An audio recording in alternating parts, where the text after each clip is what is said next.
So a lot of people may not know this about me, but I was once called the digital tinker.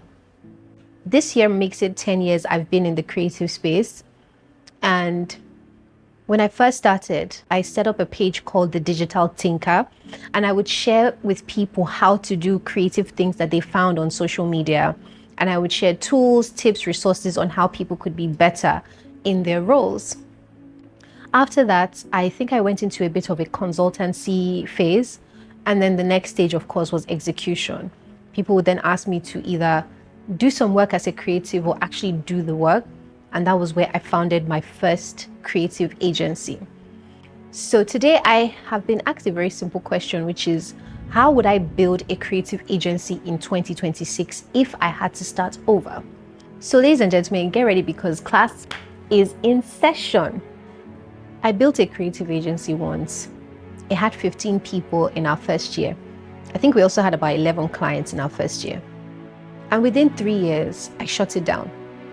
I closed the doors and I was laying people off year after year until there was nothing left to lay off.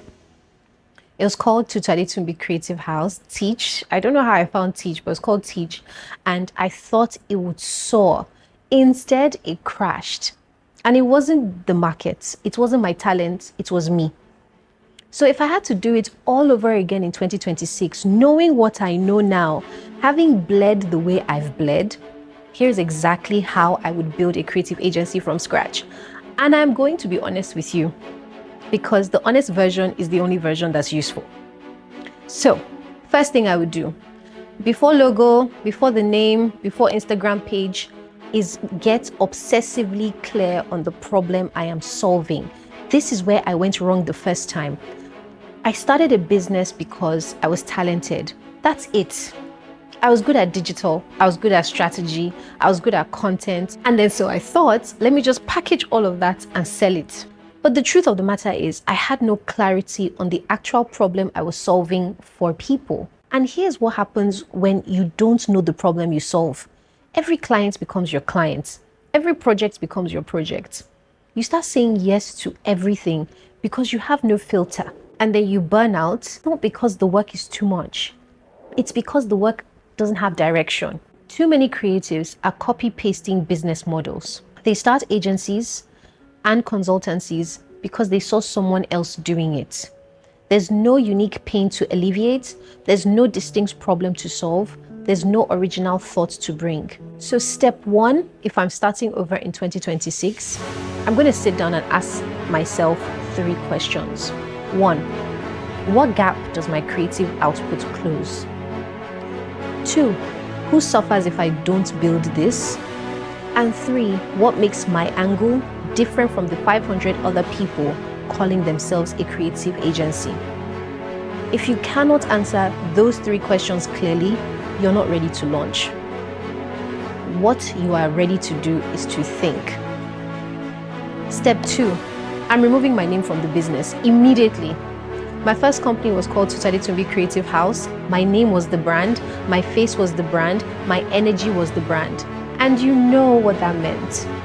When I was tired, the brand was tired. When I was confused, the brand was confused. When I was burnt out, the brand died. So if I'm starting over, the company gets its own name, its own identity, its own story that is bigger than me. Because if your business cannot survive without you, it is not a business, it is a job that you give yourself. When I founded Stamfordham, which is my actual company now that I'm invested in, I named it after Lord Stamfordham. Lord Stamfordham was the man who advised King George V, and he helped rebrand the British royal family with the name Windsor. I was watching a documentary one day and I saw the name and I was like, this is awesome. This is literally what I'm here to do. That's legacy. That is institutional thinking. I gave my company a story. I connected it to Lord Stamfordham and rebranding. The name carries weight that has nothing to do with whether I showed up. It had nothing to do with Nigeria. It had nothing to do with me. So build something that can stand without you standing in front of it. Step 3, and this is the one nobody wants to hear.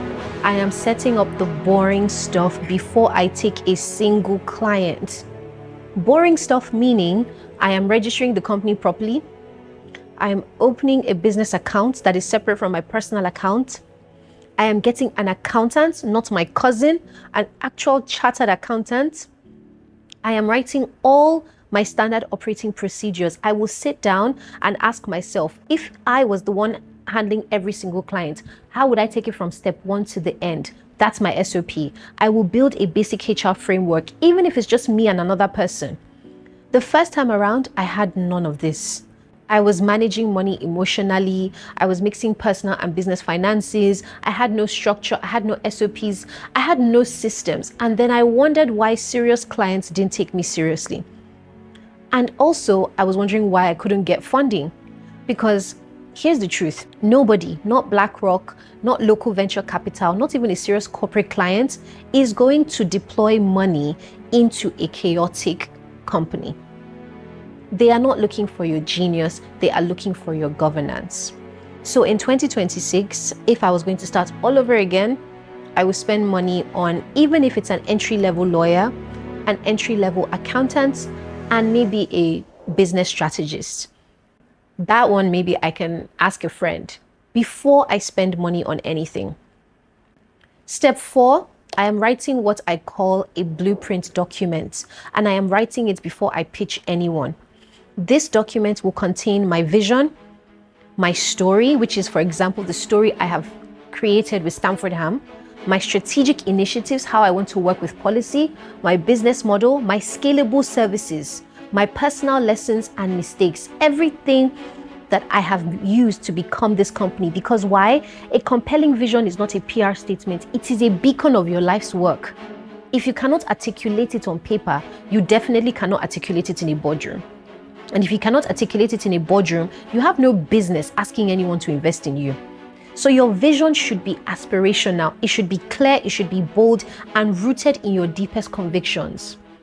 So imagine a world where the problem you solve is completely eradicated by you and your creativity. That is the mental picture that becomes the seed of every single thing you build. Step 5, when I hire, I am hiring for values, not for convenience. The first time around, I hired friends. I hired whoever was available. I hired for speed instead of alignment. And every single one of those decisions cost me. If I'm starting over, my hiring process starts with my values. I am documenting the lessons from my journey. I am looking at the feedback those lessons gave me.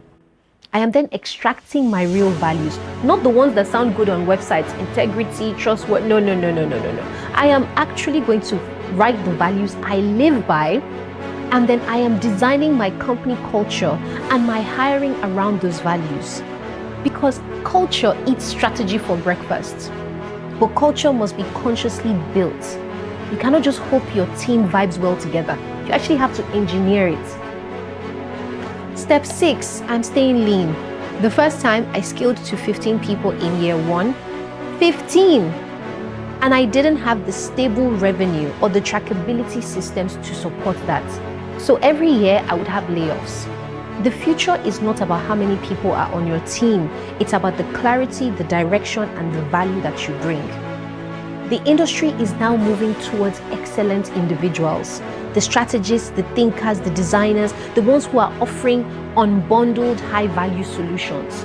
They think smaller, but they think leaner and smarter. So in 2026, I'm not hiring a full team on day 1. I am building a core of 2 or 3 exceptional people and then contracting our specialty as needed. I am proving the model before I then go and scale the model. Step 7, I'm tracking everything from day 1. Creatives love to say that they're growing, but without raw evidence, without data, it's just talk. You show, you don't tell. Your revenue, profit margins, your customer satisfaction, conversion rates, retention, employee feedback, engagement. I want data on every single thing because the right data leads to smarter leadership decisions. And smart decisions are how institutions are built. Again, not on vibes, on verified progress. If you can't show me the numbers, I don't believe any of your narrative. Step 8, I am getting visible. From day 1, strategically. Being talented is not enough. Invisibility is the enemy of opportunity. If people don't know you, they can't recommend you, they can't trust you, they can't fund you. So if I was going to start again, I'm attending events, I'm speaking, I'm publishing content, I'm sharing results, I'm telling my story, not from a place of vanity, but survival. Because opportunities travel through relationships and opportunities travel through visibility.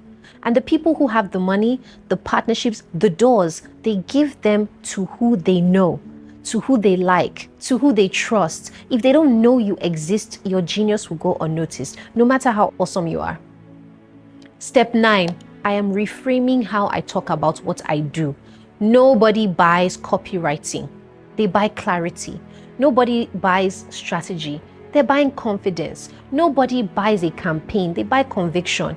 Half the clients I have now, it's because of how I framed it. So the first time around, I was selling tasks. I was just a pair of hands. I was a glorified house girl.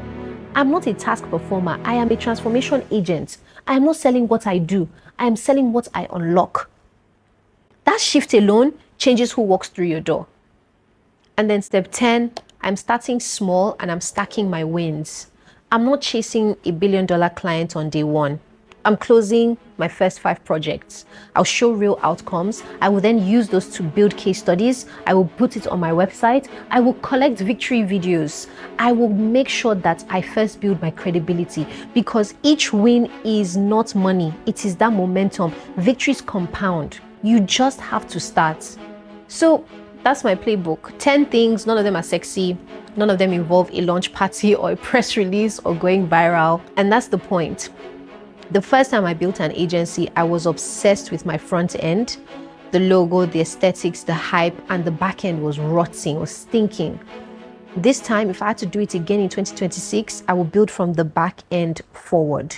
I will structure it first. I will put my corporate governance first. I will put my identity first. And then, only then, would I let the world see it.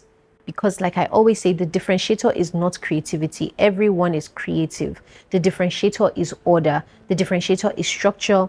The differentiator is the ability to take that raw, beautiful genius and pour it into a container called an institution so that it can actually travel.